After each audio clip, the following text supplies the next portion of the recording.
آدھا بٹیر خدا کو بالکل قبول نہیں. یا مسلمان بنے یا بالکل اسلام کو چھٹی کرو، خام خواہ اسلام کے لیے عیب نہ بنو. اللہ تبارک و تعالیٰ نے کہا فمن شاء منکم فلیؤمن ومن شاء فلیکفر، جو چاہے ایمان لے آئے جو چاہے کفر کرے. انا اعتدنا للظالمین نارا احاط بهم سرادقها، ہاں ہمارے پاس ان کو جزا دینے کے لیے، سزا دینے کے لیے سارے انتظامات ہیں.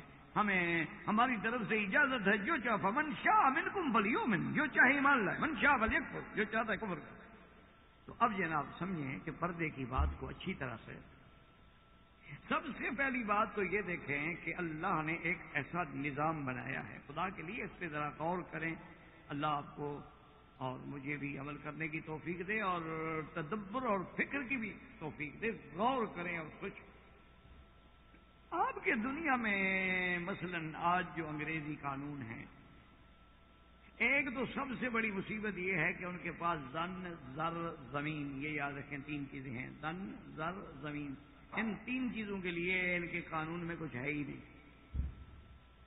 میری بات پر اعتماد نہ ہونا، کبھی تو آپ اپنے ملک میں جاتے ہیں، کبھی حیدرآباد جائیں گے، بمبئی جائیں گے، پاکستان جائیں گے، کہیں جائیں گے، وہاں کسی اچھے لائر سے، کسی اچھے ماہر قانون سے آپ یہ پوچھ لیجئے گا کہ جی زن، زر، زمین کے بارے میں آپ کا قانون کیا کہتا ہے. مثلا عورت ہے، اس کو اللہ نہ کرے، اللہ نہ کرے، اللہ نہ کرے اغوا کیا گیا. اغوا کرنے کے بعد وہ خود بھاگ گئی، اور اس کے بعد جناب وہ آ کر اگر کورٹ میں رضامندی سے بیان دے دے کہ جی میں تو اپنے منشے سے گھر سے آئی ہوں اور میں اس سے لو کرتی ہوں، محبت کرتی ہوں، تو پتہ نہیں کوئی جرم نہیں. اچھا فرض محال والدین آ بھی جائیں، والدین روئیں چیخیں پیٹیں گے نہیں جناب ہماری عزت کا سوال ہے، ہماری بیٹی ہے، ہمارے منشے کے بغیر گئی ہے، یہ تو بالکل جناب رات کو نکل گئے ہیں گھر سے اور یہ ہو گیا.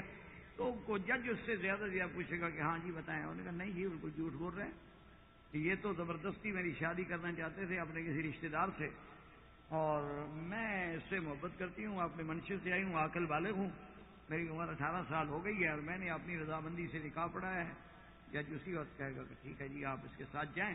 اچھا وہ اسی وقت درخواست دے گا جی مجھے اپنے والدین سے خطرہ بھی ہے، خوف بھی ہے کہ مجھے مار نہ ڈالیں. تو وہ جج مجبور ہے کہ اس کو سیکورٹی فراہم کرے، مجبور ہے کہ اس کو جناب باقاعدہ سیکورٹی دے اور اس کی حفاظت کرے اور ماں باپ کو دھکے دے کے نکالے کہ جاؤ جی دفعہ ہو جائے. اچھا وہی لڑکی 6 مہینے کے بعد ماں باپ سے سلو ہو گئی، وہ عشق بھی ذرا پرانا ہو گیا، تو پھر وہ جا کے دوسری کورٹ میں بیان دے دے کہ جناب اس نے مجھے بہلایا، پھسلایا، اغوا کیا، اور مجھے تو وہ گن پوائنٹ پہ اس نے تو اسی وقت کورٹ میں بھی اندر وہ پسٹل رکھا ہوا تھا، سلنسر لگا ہوا. انہوں نے کہا یہ بیان نہیں دینا، دیکھ لو ٹھیک ایسے ہو جائے. میں تو ڈر سے دے رہی تھی، اب میں تو بالکل اغوا ہوئی، ظلم ہوا، زیادتی ہوئی.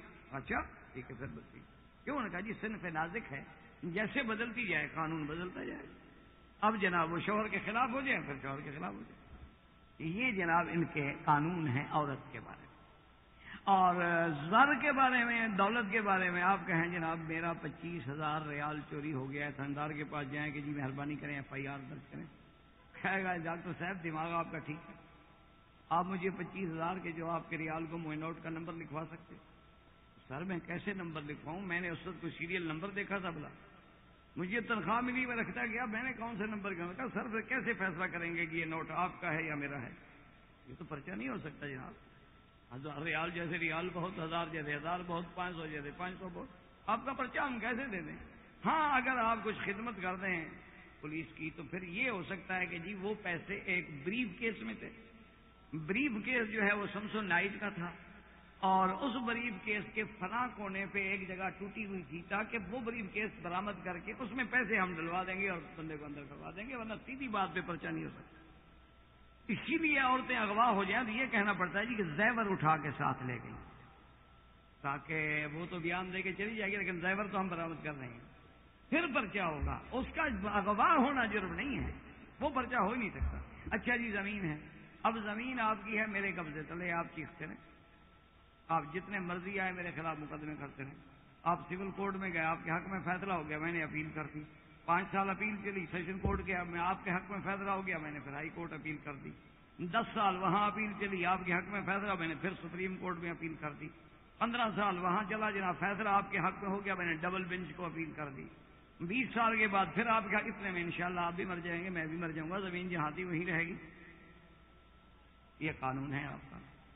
اور نہ ماننا ہو تو میں نے تو آپ کو کھل کے کہا ہے نا کہ جی وہ اچھا. پھر دوسری بات لطف دیکھو، جس کی زمین ہے میرے قبضے میں ہے، میں تو مقدمہ اس زمین کی آمدنی سے لڑ رہا ہوں، اور جس کی زمین ہے وہ قرضے لے کے لڑ رہا ہے، وہ اور مقروض ہوتا جائے گا. میرا کیا بگڑا ہے؟ میں تو اسی زمین سے آمدنی لے کر آپ پر خرچ کر رہا ہوں. اگر کسی اسٹیج پہ مجھے چھوڑنی بھی پڑی تو 50-60 سال کا فائدہ میں اٹھا چکا ہوں. میرا کیا بگڑتا ہے؟ آپ مکان میں دکان میں کرایہ دار کو بٹھا دیں، 20 سال وہ کرایہ نہیں دیتا، آخر تمام شرفاء اکٹھے ہو کے یہ فیصلہ کریں گے کہ جی 20 سال کا کرایہ اس کو معاف کر دو اور کچھ باہر نکلنے کے لیے تھوڑی سی خدمت بھی کر دو، یہ دکان چھوڑ دے گا. یہ قانون ہے، اسی کو قانون کہتے ہیں، اسی کو انصاف کہتے ہیں. لیکن اسلام یہ کہتا ہے کہ ایسے حالات پیدا کرو کہ جرم ہی نہ ہو، یعنی کہ جرم ہونے کے بعد اب جناب مقدمے لڑتے پھرو اور وکیل رکھتے پھرو اور قانون بناتے پھرو. اسلام اس کے حق میں نہیں. یعنی تمہارا قانون، یقینی بات ہے، میں دیانتداری سے کہتا ہوں کہ آپ کا جو قانون ہے، انگریزی جو قانون ہے جس پہ یہ بڑے فخر کرتے ہیں، یہ قانون مجرم پیدا کرتا ہے، جرائم کو ختم نہیں کرتا ہے. مانا مثال اس کی میں مثال دے دوں. ایک آدمی نے ڈکیتی کی اور اس نے 10 لاکھ روپے لوٹ لیے. اچھا، ایک لڑکے کو اغوا کیا، انہوں نے کہا جی 20 لاکھ دو اور لڑکا لے جاؤ. 20 لاکھ اس کو مل گیا. آپ نے اس کو پکڑوا دیا، پکڑا گیا، ٹھیک ہے، وہ جیل چلا گیا. اس کو سزا ہوئی 5 سال، کیونکہ عینی شاہد تو کوئی نہیں تھے، ادھر ادھر کی شہادتوں پر آپ نے زبردستی سزا دلوا دی. تو 5 سال وہ رہا سرکاری خرچے پہ، مکان بھی گورنمنٹ کا، روٹی وقت پہ، ٹہلانا وقت پہ، اٹھانا وقت پہ، اور باقاعدہ سیکورٹی میں باہر پہرا لگا ہوا ہے، اندر بڑا محفوظ آرام سے سو رہا ہے. جو سکون آپ کو آپ کے گھر میں نہیں ملتا. خطرہ ہے کہ ڈاکو آ جائیں گے اور جیل میں کون جائے گا. بڑا اطمینان. 5 سال میں باہر نکلا، 10 لاکھ کما چکا. ایسا اور کو بزنس ہے آپ کے پاس؟ وہ پھر دوبارہ کیوں نہ جرم کرے؟ آج کی اخبار میں پڑھ رہا تھا، آپ سن کے حیران ہوں گے، ایک اخبار میں کہ بھئی یہ ڈی جی خان کا قصہ ہے، ڈر غازی خان کا، کہ انہوں نے ڈاکو نے ایک بس کو روک دیا. 3 ڈاکو باہر کھڑے ہو گئے کلشن کوفے لے کے، 2 اندر چڑھ گئے، اور ایک کلشن کو پکڑ کے کھڑا رہا. دوسرے نے کہا کہ بھئی سب کے پاس جو کچھ ہے نکالو اور اس کپڑے میں ڈالو. جناب وہ جھولا سا بنا کے کھڑا ہو گیا اور لوگ پیسے ڈال رہے ہیں اور گھڑیاں ڈال رہے ہیں اور یہ کر رہے ہیں اور وہ کر رہے ہیں. جب سارا کچھ لوٹ لیا اس نے، اور سارا کچھ لوٹنے کے بعد اس نے ساتھی سے کہا یار یہ گنو، اندازہ کرو کتنے پیسے ہیں. انہوں نے کہا کہ جناب یہ 40,000 کے قریب بنتا ہے، اور 2, 4, 5 ہزار کی یہ گھڑیاں مڑیاں اور زیور ہو جائیں گے، چونکہ 45,000 لگا لیں آپ.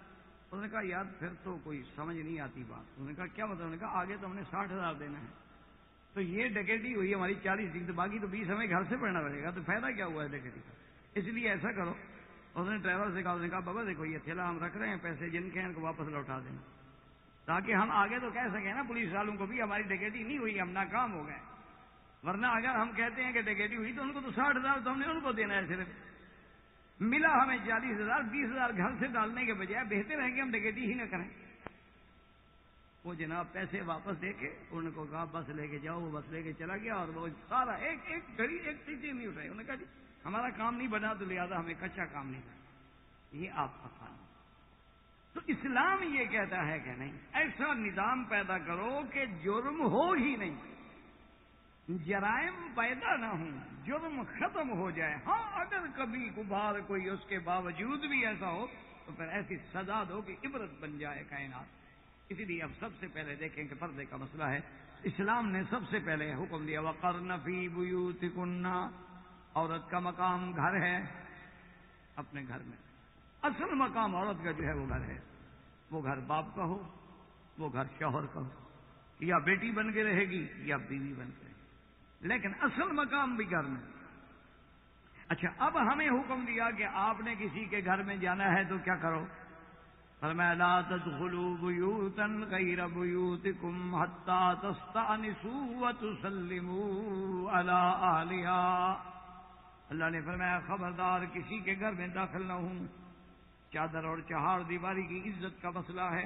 کسی کے گھر میں آپ داخل نہیں ہو سکتے جب تک کہ اجازت نہ لیں. دروازہ کھٹکھٹائیں اور 3 دفعہ اجازت مانگیں. اگر اجازت مل جائے تو پھر سلام کر کے داخل ہوں، اللہ سے سلامتی مانگ کے داخل ہوں. اور اللہ کا نام سلام جب زبان پہ آ جائے گا تو گناہ سے تم خود بخود بچو گے۔ اور اگر اجازت نہ ملے، اگر تمہیں یہ کہہ دیا جائے کہ گھر میں کوئی نہیں ہے، یا ارجعوا فرجعوا ذالک ازکی لکم، اللہ نے فرمایا اگر کہہ دیا جائے کہ بھائی ابھی آپ لوٹ جائیں، گھر میں کوئی نہیں ہے، تو آپ لوٹ آئیں، اسی میں تمہارے دل کی پاکیزگی ہے۔ ہمارے بڑے بڑے علماء، بڑے بڑے بزرگ، بڑے بڑے اولیاء اللہ ہمیشہ روتے گئے کہ کاش اس آیت پہ عمل ہوتا۔ انہوں نے کہا ہم جب جاتے ہیں تو لوگ کبھی نہیں کہتے کہ واپس جاؤ، ہمیں کبھی تو کہتے ہیں واپس جاؤ تاکہ ہم اللہ کے قرآن پہ عمل تو کر لیں، لیکن جہاں جائیں گے وہ کہیں گے جی بزرگ آئے ہیں، آئے تشریف لائیں جی، آپ بیٹھے جی، ابھی آتا ہے جی، ہم بلاتے ہیں جی، ہم پکڑتے ہیں جی۔ تو اس آیت پہ ہمیں اب اللہ نے کہا کہ داخل نہ ہوں۔ اچھا اب جناب آپ گئے گا، حضرت حذیفہ حضور صلی اللہ علیہ وسلم کی خدمت میں آئے اور آپ نے فرمایا کہ دیکھو جب کسی کے گھر میں جانا ہو، دروازے کے بالکل عین سامنے کھڑے نہ ہوں، بلکہ ایک طرف ہو کے کھڑے ہوں، کیونکہ اگر اتفاق سے ہوا سے دروازے